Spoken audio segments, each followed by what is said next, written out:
تم یہی کرتے رہے یہاں تک کہ اس کے بعد پھر تمہارے دل سخت ہو گئے، اس طرح کہ گویا وہ پتھر ہیں یا ان سے بھی زیادہ سخت۔ اور پتھروں میں تو ایسے بھی ہیں جن سے نہریں پھوٹتی ہیں، اور ان میں ایسے بھی ہیں جو پھٹ جاتے ہیں اور ان سے پانی بہہ نکلتا ہے، اور ان میں ایسے بھی ہیں کہ اللہ کے خوف سے گر پڑتے ہیں۔ یہ حقیقت ہے کہ تم یہی کرتے رہے ہو، اور جو کچھ تم کرتے ہو اللہ اس سے بے خبر نہیں ہے۔ اس کے باوجود مسلمانوں، کیا تم ان سے یہ توقع رکھتے ہو کہ یہ تمہاری بات مان لیں گے؟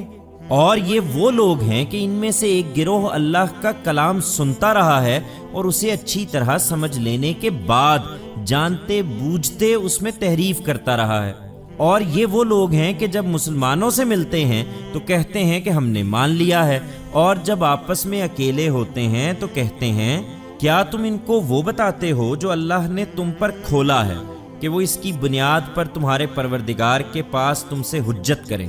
پھر کیا تم سمجھتے نہیں ہو؟ کیا یہ نہیں جانتے کہ جو کچھ یہ چھپاتے اور جو کچھ ظاہر کرتے ہیں اللہ ان سب باتوں سے باخبر ہے؟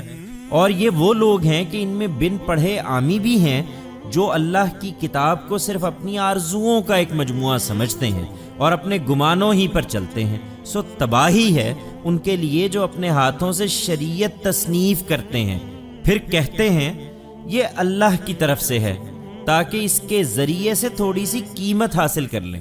سو تباہی ہے ان کے لیے اس چیز کی وجہ سے جو ان کے ہاتھوں نے لکھی، اور تباہی ہے ان کے لیے اس چیز کی وجہ سے جو اس کے ذریعے سے وہ کماتے ہیں۔ اور یہ وہ لوگ ہیں کہ انہوں نے دعویٰ کیا ہے کہ دوزخ کی آگ ہمیں ہرگز نہ چھوئے گی۔ ہاں، گنتی کے چند دنوں کی تکلیف البتہ ہو سکتی ہے۔ ان سے پوچھو کیا اللہ سے تم نے کوئی عہد لیا ہے؟ اس لیے کہ اگر عہد لیا ہے تو اللہ کسی حال میں اپنے عہد کی خلاف ورزی نہ کرے گا، یا تم اللہ پر ایسی تہمت باندھ رہے ہو جس کے بارے میں تم کچھ نہیں جانتے؟ ہاں، کیوں نہیں؟ جن لوگوں نے کوئی بدی کمائی ہے اور ان کے گناہ نے انہیں پوری طرح گھیر لیا ہے، وہی دوزخ کے لوگ ہیں، وہ اس میں ہمیشہ رہیں گے۔ اور جو ایمان لائے اور انہوں نے نیک عمل کیے، وہی جنت کے لوگ ہیں، وہ اس میں ہمیشہ رہیں گے۔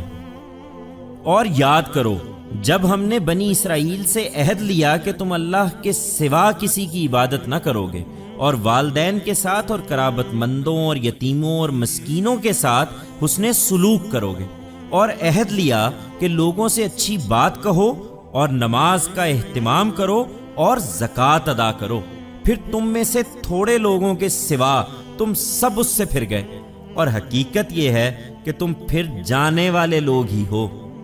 اور یاد کرو جب ہم نے تم سے عہد لیا کہ آپس میں خون نہ بہاؤ گے اور اپنے لوگوں کو اپنی بستیوں سے نہ نکالو گے، پھر تم نے اقرار کیا اور تم اس کے گواہ ہو، پھر یہ تم ہی ہو کہ اپنوں کو قتل کرتے ہو اور اپنے ہی ایک گروہ کو ان کی بستیوں سے نکالتے ہو، اس طرح کے ظلم اور حق تلفی کے ساتھ ان کے خلاف ایک دوسرے کی مدد کرتے ہو، اور اگر وہ تمہارے پاس قیدی ہو کر آئیں تو فدیہ دے کر انہیں چھڑاتے ہو، درا حالے کہ ان کا نکالنا ہی سرے سے تمہارے لیے جائز نہ تھا۔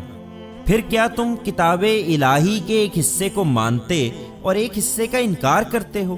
سو تم میں سے جو یہ کرتے ہیں ان کی سزا دنیا کی زندگی میں رسوائی کے سوا کچھ نہیں، اور قیامت کے دن وہ سخت سے سخت عذاب میں پہنچا دیے جائیں گے۔ تم یہی کرتے ہو، اور جو کچھ تم کرتے ہو اللہ اس سے بے خبر نہیں ہے۔ یہی وہ لوگ ہیں جنہوں نے آخرت دے کر دنیا کی زندگی خرید لی، اس لیے اب نہ ان سے عذاب ہی ہلکا ہوگا اور نہ کوئی مدد انہیں پہنچے گی۔ اور ہم نے موسیٰ کو کتاب دی تھی اور اس کے پیچھے پے در پے اپنے پیغمبر بھیجے تھے، اور مریم کے بیٹے عیسیٰ کو ان سب کے بعد کھلی کھلی نشانیاں دیں اور روح القدس سے اس کی تائید کی، تو جانتے ہو کہ ان کے ساتھ تمہارا رویہ کیا رہا۔ پھر کیا یہی ہوگا کہ جب بھی ہمارا کوئی پیغمبر وہ باتیں لے کر تمہارے پاس آئے گا جو تمہاری خواہشوں کے خلاف ہوں گی، تو تم اس کے سامنے تکبر ہی کرو گے؟ پھر ایک گروہ کو جھٹلا دو گے اور ایک گروہ کو قتل کرو گے۔ اور یہ وہ لوگ ہیں کہ انہوں نے کہا ہمارے دلوں پر غلاف ہیں، نہیں بلکہ ان کے اس کفر کی وجہ سے اللہ نے ان پر لعنت کر دی ہے، اس لیے اب یہ کم ہی مانیں گے۔